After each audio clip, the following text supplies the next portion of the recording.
आजकल पेरेंट्स को अपने बच्चों की ज़िद से लड़ने के लिए अपनी ज़िद को मानना पड़ता है।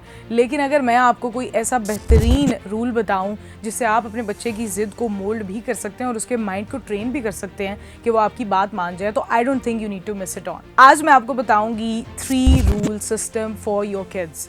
बहुत से पेरेंट्स अपने बच्चों को जब भी कोई चीज़ ट्रेन करने लगते हैं तो वो 3 के रूल में 2 स्टेजेस को तो ठीक से कर लेते हैं, लेकिन 3rd में वो फेल हो जाते हैं, जिसकी वजह से उन्हें अपने बच्चों की मुख्तलिफ ज़िद और ऐसी चीज़ें भी माननी पड़ती हैं जिसकी वजह से उनके बच्चे ज़िद्दी भी होते जाते हैं। और उसके साथ ही साथ बहुत सी ऐसे सोसाइटल इश्यूज़ हैं जो हम अपने बच्चों की ब्रेन डेवलप में एम्बेडेड करने में नाकामयाब रहते हैं। इसकी सादा मिसाल ये है कि जैसे ही आपका बच्चा किसी भी चीज़ के लिए ज़िद करता है, आप 3 का रूल आजमाएं। यानी कि आपने अपने बच्चे को सिर्फ 3 बार एक चीज़ के लिए मना करना है। जैसे कि अगर आपका बच्चा कोई भी एक्टिविटी कर रहा है, मोबाइल फ़ोन यूज़ कर रहा है या फिर कहीं पर खेल रहा है और आप उसको मना कर रहे हैं कि बस अब इतना टाइम बहुत है आपके खेल के लिए, अब आप खेलना छोड़ दीजिए, तो आपने उस बच्चे से मोबाइल फ़ोन कैसे लेना है? सबसे पहले आपने उसको एक बार बोलना है कि आप मोबाइल मुझे दे दीजिए, और अपने आप को बिल्कुल आपने काम एंड कूल रखना है। बच्चे को बिल्कुल भी गुस्से से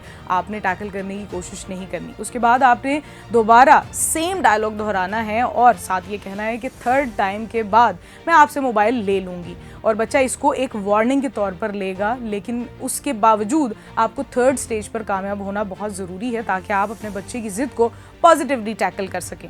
और फिर तीसरे स्टेज पर आपने बच्चे से मोबाइल मांगने के साथ साथ अगर उसका रिस्पांस हाँ में नहीं आता तो आपने मोबाइल ले लेना है और उसको बता देना है कि उसको ये मोबाइल कल या अगले हफ्ते मिलेगा। और उसके बाद 3rd स्टेज पर सस्टेन रहना, जहाँ पर मोस्टली पेरेंट्स फेल हो जाते हैं, वो सबसे ज़रूरी है, क्योंकि 3rd स्टेज पर मोस्टली माँ बाप बच्चे के रोने, ज़िद करने या फिर चीखने चिल्लाने से घबरा जाते हैं या अपने लाड प्यार में बच्चों को मोबाइल फ़ोन वापस दे देते हैं, जिसकी वजह से बच्चे के जहन में एक पैटर्न बन जाता है कि अगर हम ज़िद करेंगे, रोएंगे, तो हमें हमारी मांगी हुई चीज़ मिल जाएगी। लेकिन आपने ऐसा बिल्कुल नहीं करना, और 3rd स्टेज पर एज अ पेरेंट आपका रोल ज़्यादा बेहतर होना चाहिए। अगर आप 3rd स्टेज पर कामयाब हो जाते हैं तो रोज़ाना की बुनियाद पर अगर आप 3 बार 3 रूल इस्तेमाल करते हैं अपने बच्चे पर, तो आपका बच्चा अपने ब्रेन को ऑटोमेटिकली ट्रेन कर लेगा और वो आपके तीसरी बार कहने से पहले आपके हर कहे हुए अमल को कर गुजरेगा। अक्सर औकात लोग 3 रूल को लेकर परेशान भी रहते हैं, क्योंकि पेरेंट्स हमेशा 3rd स्टेज पर आकर घबरा जाते हैं, क्योंकि वहाँ पर उनको स्टबर्ननेस और स्ट्रिक्टनेस करनी होती है, जहाँ पर मोस्टली पेरेंट्स फेल हो जाते हैं और वो समझते हैं कि शायद हम अपने बच्चे पर कोई सख्ती कर रहे हैं। लेकिन नहीं, आप अपने बच्चे को साइकोलॉजिकली ट्रेन कर रहे हैं कि वो आने वाले सालों में आपकी कमांड्स को किस तरह से फॉलो करेगा। और ये टेक्निक सिर्फ बच्चों पर एक साइकोलॉजिकल ट्रेनिंग के लिए इस्तेमाल की जाती है ताकि बच्चे माँ बाप की कही हुई बात को मान सकें।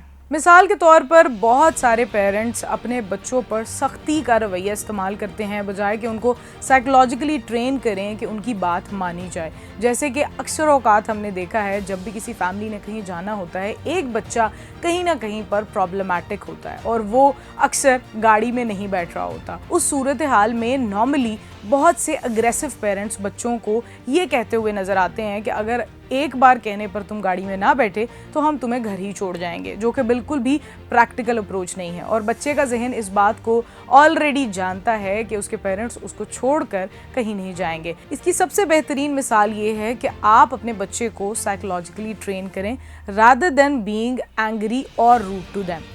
अगर आप अपने बच्चे को पहले स्टेज में कामली और प्यार से मैसेज डिलीवर करेंगे तो उनका ब्रेन उसको एक्सेप्ट करेगा।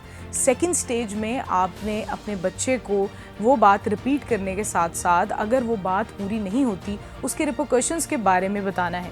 लेकिन रिपोकशंस सिर्फ बताने नहीं है, 3rd स्टेज में आपने वो उनको कर कर दिखाना है ताकि बच्चों की मेंटल ट्रेनिंग साइकोलॉजिकली ऐसी होने लग जाए कि वो आपकी पहले या दूसरे स्टेज पर ही आपकी बात मान जाए। और ये बेहतरीन तरीका है उन बच्चों के लिए जिनकी माएँ अक्सर परेशान रहती हैं कि उनका बच्चा बहुत ज़्यादा ज़िद्दी होता जा रहा है या उनकी कोई भी बात नहीं मानता। इसमें बच्चे का कोई कसूर नहीं, इसमें पेरेंट्स साइकोलॉजिकल ट्रेनिंग करने में थोड़ा सा पीछे रह जाते हैं। इसीलिए हिंगोल न्यूज़ पर हम इसी तरह से बेहतरीन वीडियोज़ आपके लिए बनाते रहेंगे। कमेंट सेक्शन में अगर कोई सवालात हैं तो आप ज़रूर पूछिए। वीडियो पसंद आए तो लाइक कर लीजिए, चैनल को सब्सक्राइब कर लीजिए और उसके साथ ही साथ अपने दोस्तों के साथ शेयर करना बिल्कुल ना भूलिए।